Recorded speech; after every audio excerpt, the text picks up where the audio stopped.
তাদের প্রচুর স্যাক্রিফাইস আছে, সেগুলোকে ভুলে গিয়ে আমি গড্ডালিকা প্রবাহে গা ভাসাচ্ছি, কারণ শুধু আমাকে স্মার্ট হতে হবে, আন্তর্জাতিক হতে হবে।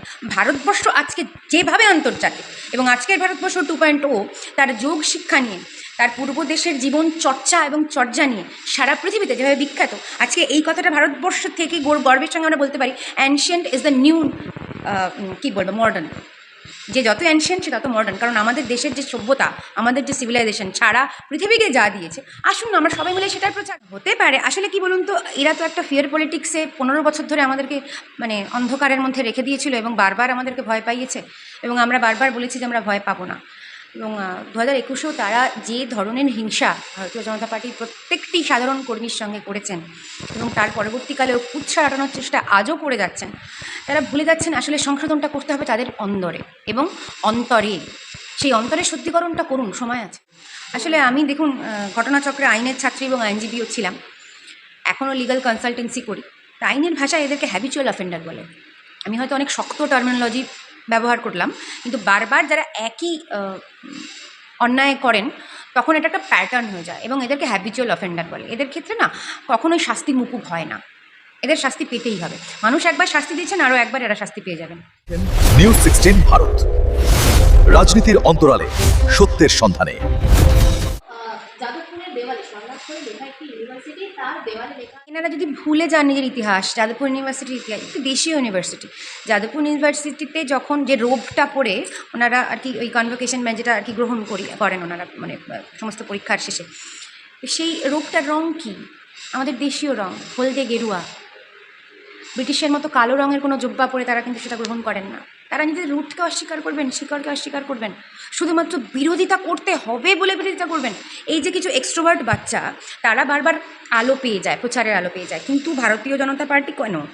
তারা যদি ভারতীয় জনতা পার্টি নাও হন, তবুও যাদবপুর ইউনিভার্সিটির অন্তরে, অভ্যন্তরে জাতীয়তাবাদী অধ্যাপক, জাতীয়তাবাদী কর্মী এবং জাতীয়তাবাদী পড়ুয়ারা ছিলেন, আছেন, থাকবেন।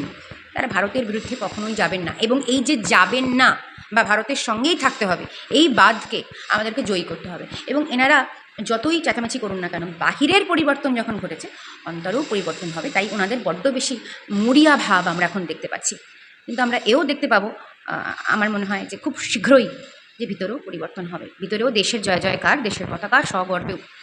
একজন ছাত্রী, যাদবপুরের একজন ছাত্রী রীতিমতো বলছে যে বিশ্ববিদ্যালয়ে আমাদের দ্বিতীয় বাড়ি। ওদের মতো জুভেনাইল কথাটা হয়ে গেল না।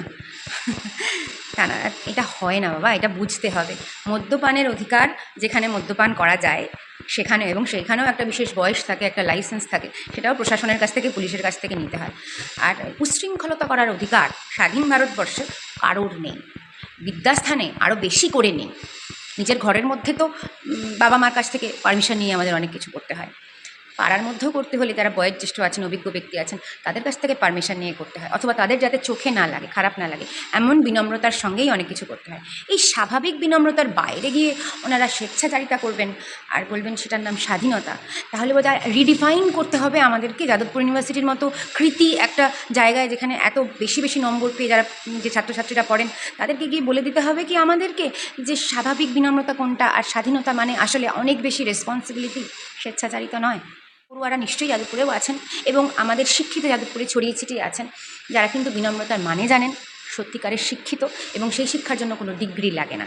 বেরোতে ভারতীয়ত্বের অন্তরে ভারতীয়ত্বের একটা বোধ লাগে, পাড়াগত একটা বোধ লাগে। পূর্ববঙ্গের যে মানুষেরা, যে উদ্বাস্ত মানুষের ভিড় যাদবপুর, টালিগঞ্জ এই অঞ্চল জুড়ে, তাদের বাড়ির ছেলেমেয়েরা এমন করবেন, এমন কথা বলবেন, এটা অনভিপ্রেত। ভিতরের সমস্যা তাড়াতাড়ি সামলে নিন, ভারতীয় জনতা পার্টি বাইরে রয়েছে, সুরক্ষা দেবে। এরকমটা মনে করেন যে যাদবপুর ইউনিভার্সিটিতে যেখানে শিক্ষা প্রতিষ্ঠানের আগে এই যে ছাত্রছাত্রী, এরকম কিন্তু পূর্বে দেখা গিয়েছিল যে রাজনীতিটা করবেন বলে, এবং তাদের রাজনীতিটাকেই সমৃদ্ধ করবেন দীর্ঘ বছরের পর বছর বলে, কিছু মানুষ পিএইচডি করেই যাচ্ছেন 9 বছর, 10 বছর, 20 বছর, এরকম উদাহরণ পাওয়া গিয়েছে ওই অন্দরে। এখন কে কী করবেন, কিভাবে নিজের ভবিষ্যৎকে ধ্বংস করে দেবেন, সেটা অবশ্যই তার ব্যাপার। কিন্তু পরীক্ষা নিরীক্ষা তো যারা কম বয়সী, যারা জেনজি, তারা তো করবেই। একটা সময় তো নেতাজি সুভাষচন্দ্র তরুণ তুর্কি ছিলেন, কিন্তু তরুণ তুর্কি হয়ে তিনি দেশহিতের বিপক্ষে যাননি। চারিত্রিক যে অবনমন, সেটা দেখা যায়নি, বরং দেখা গেছে মহিলাদের একটা উচ্চ পর্যায়ের মর্যাদা দেওয়া, শারীর শিক্ষা, এবং ফৌজের যে সময় খুব একটা চ্যালেঞ্জিং টাইম ছিল, উনি কিন্তু তখন রাত্রিবেলা বা যখন ওনার মনে হতো দাঁড়িয়ে উনি চণ্ডীপাঠ করতেন। তার স্মার্টনেসে বাঁধেনি, তার শিক্ষায় বাঁধেনি, তার শক্তিতেও বাঁধেনি। দেশমাতৃকার পূজা যদি আমাদের মাথা হেঁট করে দেয়, তাহলে আরেকবার ভাবতে হবে যে আমি কে। আমি কে এই প্রশ্নটা করলে দেখবেন যে আমি হচ্ছি এই দেশের জন্য যারা রক্ত দিয়েছেন, এই যে মতবাদ, আমাদের দেশীয় মতবাদ, সেটা রক্ষা করার জন্য যারা দিনের পর দিন শ্রম দিয়েছেন, আমরা তাদের অংশ। সেই অংশকে রক্ষা করার দায়িত্ব নেব, নাকি বাইরে থেকে ধার করে আনা একটা ইজম যা আমাকে দেশকে ভুলিয়ে দেয়, আমার স্বাভাবিক বিনম্রতাকে ভুলিয়ে দেয়। নারীর সুরক্ষা দিতে হবে পুরুষকে, এই অংশ যাকে ভুলিয়ে দেয়। একটা মেয়েকে ইকুয়ালিজম প্র্যাকটিস করতে গিয়ে আমরা তার সুরক্ষা ভুলে যাচ্ছি, আমরা নিজের চরিত্র রক্ষা করতে ভুলে যাচ্ছি। আমরা ভুলে যাচ্ছি যে আমাদের দেশের মনীষীরা, এবং তার মধ্যে প্রচুর মহিলা আছেন, প্রচুর স্যাক্রিফাইস আছে, সেগুলোকে ভুলে গিয়ে আমি গড্ডালিকা প্রবাহে গা ভাসাচ্ছি। কারণ শুধু আমাকে স্মার্ট হতে হবে, আন্তর্জাতিক হতে হবে। ভারতবর্ষ আজকে যেভাবে আন্তর্জাতিক, এবং আজকের ভারতবর্ষ 2.0 তার যোগ শিক্ষা নিয়ে, তার পূর্ব দেশের জীবন চর্চা এবং চর্যা নিয়ে সারা পৃথিবীতে যেভাবে বিখ্যাত, আজকে এই কথাটা ভারতবর্ষ থেকে গর্বের সঙ্গে আমরা বলতে পারি, অ্যানশিয়েন্ট ইজ দ্য নিউ কী বলবো, মডার্ন। যে যত অ্যানশিয়েন্ট সে তত মডার্ন। কারণ আমাদের দেশের যে সভ্যতা, আমাদের যে সিভিলাইজেশন ছাড়া পৃথিবীকে যা দিয়েছে, আসুন আমরা সবাই মিলে সেটার প্রচার করি। এবং সেটা করতে গিয়ে দেখা যাবে যে আমরা কিন্তু ভেসে যাব না বিদেশি কোনো আনকালচার্ড সংস্কৃতির আবহে, বরং রবীন্দ্রনাথ যে ইউরোপকে স্বাগত জানিয়েছেন এবং ভারতীয়ত্বের চর্চা করেছেন বিশ্বভারতী এবং শান্তিনিকেতন বিভিন্ন বিদ্যালয় স্থাপন করে, আমরা বোধহয় সেখানে নতুন করে আবার নিজেকে খুঁজে পাবো। সেই খুঁজে পাওয়ার দিনের ডাক দিচ্ছে আজকে ভারতীয় জনতা পার্টি। আমরা দেখলাম দলবদল নিয়ে অভিষেকের করা মামলায় সুদীপ কাকলিদের নোটিশ সুপ্রিম হতে পারে কি হতে পারে না, সেটা তো এখন যেহেতু তারা কোর্টের দ্বারস্থ হয়েছেন, এটা মানে কোর্ট ঠিক করবেন, কোর্ট বলবেন। তবে খুবই মানে আমি ওনাদের প্রতি সংবেদনশীল আর কি, যে এতদিন পর্যন্ত যাদের সঙ্গে ছিলেন আজকে তারা ছেড়ে গেছেন এবং যথাযথ কারণে, সংযত কারণে ছেড়ে গেছেন। তাদের বিরুদ্ধে মামলা করছেন, নিজের দলের লোকের বিরুদ্ধে মামলা করছেন, খারাপ লাগছে।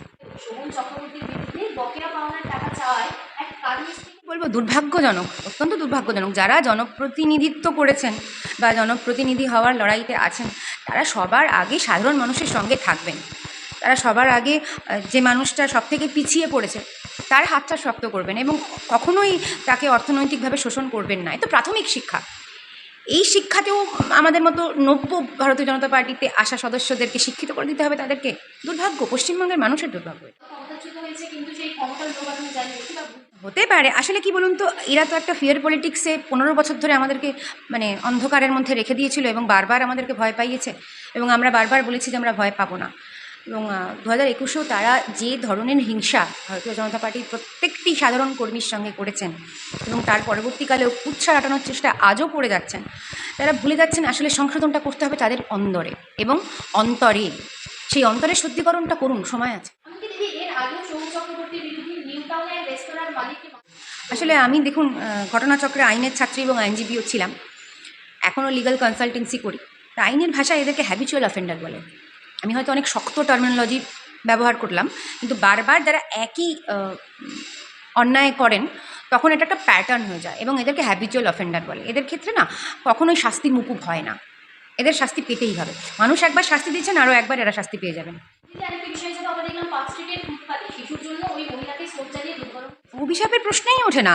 ওই মহিলা তো ছুটে গেলেন তার বোধহয় নাতি বা নাতনিকে বুকে করে আমাদের প্রশাসকের কাছে, মুখ্যমন্ত্রীর কাছে।